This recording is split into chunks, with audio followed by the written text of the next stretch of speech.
सिम्हापुर नामक गांव में बलदेव बोलकर एक ऑटो ड्राइवर रहता है। वो बहुत कंजूस था, उतना ही नहीं वो बहुत ही लालची भी था। इससे वो लोगों को झूठ बोलकर पैसे ज्यादा वसूलता था। ऐसे ही रहते हुए एक गांव में बलदेव का दोस्त भूषण रहता है। भूषण एक किसान था। उसके पास एक चिंटू बोलकर एक गधा रहता है। उसके काम में चिंटू मदद करते रहता था। भूषण अच्छे से ही देखता था तो भी वो गधा उससे अपोज में जाकर उसको परेशान करते रहता था। फिर भी भूषण उसको अच्छे अच्छे फल देता था।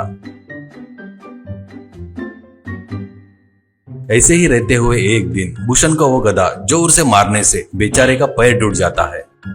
वो बात पता चलने पर उसको देखने के लिए बलदेव उसके घर पर आता है। अब उसको देखकर बलदेव, यार तो कितना अच्छा है रे, उस गधे ने पैर तोड़ा तो भी अपने खटिया के पास बिठा कर रखा है उसको। चिंटू को देखकर मन में बलदेव, वाह कितना बढ़िया तगड़ा गधा है, इसको काट कर बेचे तो आराम से 5,000 रुपए मिलेंगे, कैसे भी करके इसको खत्म करना होगा करके सोचता है। उसके बाद भूषण से बलदेव, यार तू कुछ भी बोल रहे, ये चिंटू का भी दिल रहना चाहिए ना रे, इंसान की तरह ना सही गधा तो रह सकता है ना, वो भी अपने ही जैसा है, हमेशा रेगुलर काम करना बोले तो बोर हो जाते यार, उसको भी अच्छे से घूमने का दिल करता होगा, इसलिए ऐसे ही हमारे गाँव में भेज, बढ़िया गाँव भर घुमा कर दिखाता, हमारे गाँव का वेराइटी खाना भी लाकर खिलाता, बहुत मोटा तगड़ा बनाकर भेजता यार, ऐसा कहता है।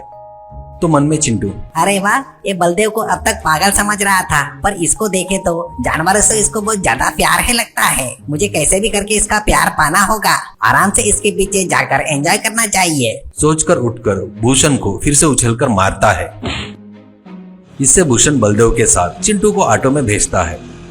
उसके बाद चिंटू को बलदेव कुछ लोगों को बेचने के हिसाब से दिखाता है, पर कोई भी उसके मन के लायक पैसे देते करके नहीं बोल रहे थे। ऊपर से रोज के खाने का खर्चा भी हो रहा था। ऊपर से उसका हाल पूछने के लिए भूषण भी फोन पर फोन कर रहा था।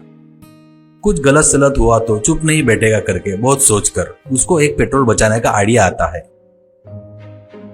इससे चिंटू को एक गाड़ी में बांधकर उसके ऊपर ऑटो को चढ़ाता है।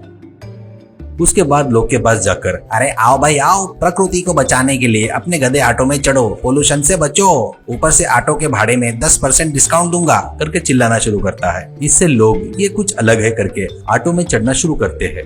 वो चिंटू उठा नहीं पाने से गाली देते हुए थककर गाड़ी खींचना शुरू करता है।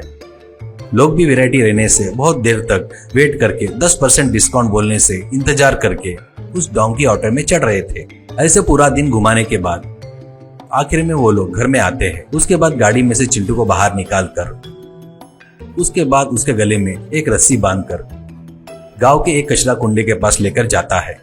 अब चिंटू से बलदेव, देख गधे, यही है हमारे गांव का सबसे बड़ा कचरे का ढेर। हमारे गांव में कहीं भी हर रोज फंक्शन होता है तो रात में सब जुटे पत्तल इस कचरे कुंडे के पास ही आते हैं। उसमें खाना तुझे ही ढूंढ कर खाना पड़ेगा। मस्त वैरायटी रहता है, स्वीट तो बहुत बढ़िया रहते हैं, तू कभी खाया नहीं होगा। वो भी यहाँ आने वाले कुत्ते से झगड़कर जीत कर खाना होगा, वो एक वीर के लक्षण है, होने दे ऐसा कहता है। इतने में वहाँ पर पत्तल खाने आए कुत्ते चिंटू के ऊपर अटैक करते हैं। चिंटू भी उन पे अटैक करता है। ऐसे आधे घंटे तक लड़कर कुत्तों को भगा देता है।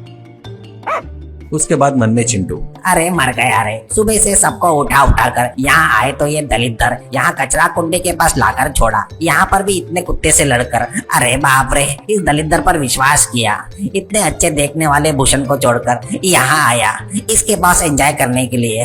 अरे माँ, भूषण आधे तक मेरी हालत ऐसे ही रहेगी और कुत्ते ने काटा तो रेबीज भी होकर मर भी सकता हूँ। हे भगवान, अब मुझे बचा करके सोचता है। ऐसे कुछ महीने तक बलदेव चिंटू को वैसे ही इस्तेमाल कर रहा था और कचरा कुंडे के पास ला रहा था। ऐसे रहते हुए आखिर में एक दिन भूषण आ रहा है करके देखकर बलदेव फटाफट चिंटू की रस्सी छोड़कर उसको बढ़िया ड्रेस पहनाकर उसके सामने गाजर ड्राई फ्रूट रखता है।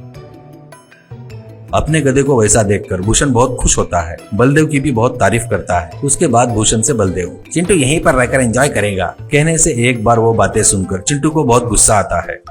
बलदेव को उठाकर पीछे से पैर से उछलकर लात मारता है। उसके बाद उस मार से बलदेव भाग रहा था तो उसको गाँव भर दौड़ा कर उसके पीछे पाव से मारते ही रहता है। उसके बाद चिंटू डरते हुए आकर भूषण के पास आकर पैरों के पास बैठ जाता है।